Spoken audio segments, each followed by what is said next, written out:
और भाई लोग क्या हाल है। कई लोगों का क्वेश्चन ये आता है कि सर हमें रनिंग और बॉडी बिल्डिंग साथ में करनी चाहिए या नहीं करनी चाहिए। अगर हम साथ में करते हैं तो उसका क्या इम्पैक्ट है, क्या मसल ग्रोथ रुक जाएगा या साइज कम रह जाएगा। सारे डाउट्स क्लियर करने वाला हूँ इस वीडियो में।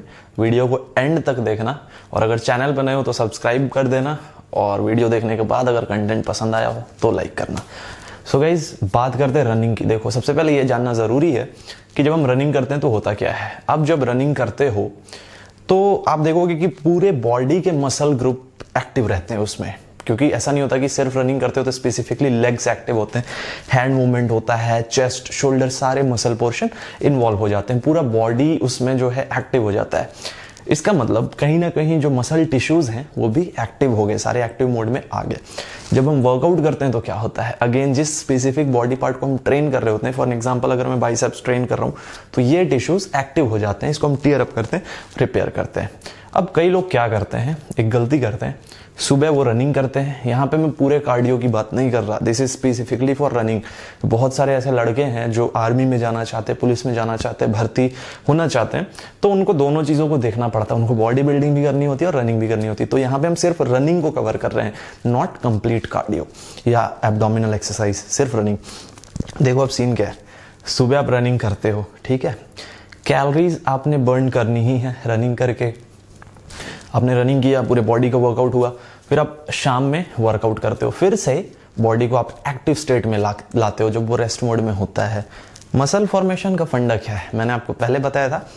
मसल फॉर्मेशन का फंडा ये है कि हम बॉडी को एक्टिव मोड में लाते हैं वार्म अप करके, फिर हम मसल को ब्रेक डाउन करते हैं, टिश्यूज ब्रेक डाउन होते हैं, डाइट लेते हैं, स्लीप लेते हैं, वो रिपेयर होता है और मसल फॉर्मेशन होता है। सिंपल। अगर आपने सुबह रनिंग कर लिया, ठीक है, अब बॉडी रेस्ट मोड में जा ही रही थी, खुद को रिकवर कर ही रही थी, टिश्यूज रिपेयर हो रहे थे, तब तक शाम में आप वापस जिम चले जाते हो या वर्कआउट कर लेते हो, जो भी है, तो बॉडी जो रेस्ट मोड में जा रही थी उसमें एक हिंड्रेंस क्रिएट होता है, एक डिस्टर्बेंस क्रिएट हो गया, वो वापस से एक्टिव स्टेट में आ गई है बॉडी। तो यहाँ पे क्या होगा कि जो मसल्स आप गेन कर पाते अच्छे तरीके से, मैं ये नहीं कह रहा कि बिल्कुल ही मसल गेन नहीं होगा, ऑब्वियसली बात है भाई, तुम रनिंग भी कर रहे हो, वर्कआउट भी कर रहे हो, डाइट ले रहे हो, तुम्हारी डाइट अच्छी है, प्रोटीन का रेशियो जितना चाहिए उतना है, सारे न्यूट्रिएंट्स कवर कर रहे हो, तो मसल फॉर्मेशन होगा। बट मान लो यहाँ तुम्हें पहुंचना था तो तुम अपनी गलती की वजह से अभी यहीं पे रह जा रहे हो बार बार। तो मैं ये रिकमेंड करूंगा कि अगर आपके डेली रूटीन के हिसाब से ये चीज़ें मतलब कंट्रोल हो सकती है, या आप ऐसे प्लान कर सकते हो, स्केड्यूल कर सकते हो कि सुबह में ही मान लो 6 बजे मैं सो के उठ गया, 6 से 6:30 मैंने रनिंग कर ली, जिस भी स्पीड में आप करते हो, और उसके बाद अगर आपको लगता है कि आपकी डाइट इतनी अच्छी है, आपका स्टेमिना इतना डेवलप हो चुका है कि आप आधे घंटे के रेस्ट के बाद वापस से वर्कआउट कर सकते हो, तो ये बेस्ट तरीका होगा।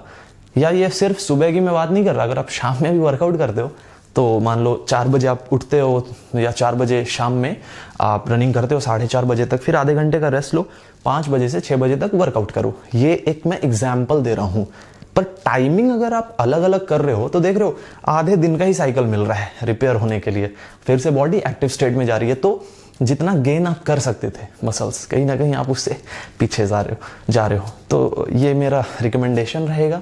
आई होप आपको कंटेंट पसंद आया हो, और कोई कंफ्यूजन हो तो आप कमेंट में पूछ सकते हो। So that will be all. Topic simple था तो कंटेंट थोड़ा छोटा है। अगर कंटेंट पसंद आया हो तो लाइक कर देना, चैनल पे नए हो तो सब्सक्राइब कर देना। Thank you so much, keep supporting, bye.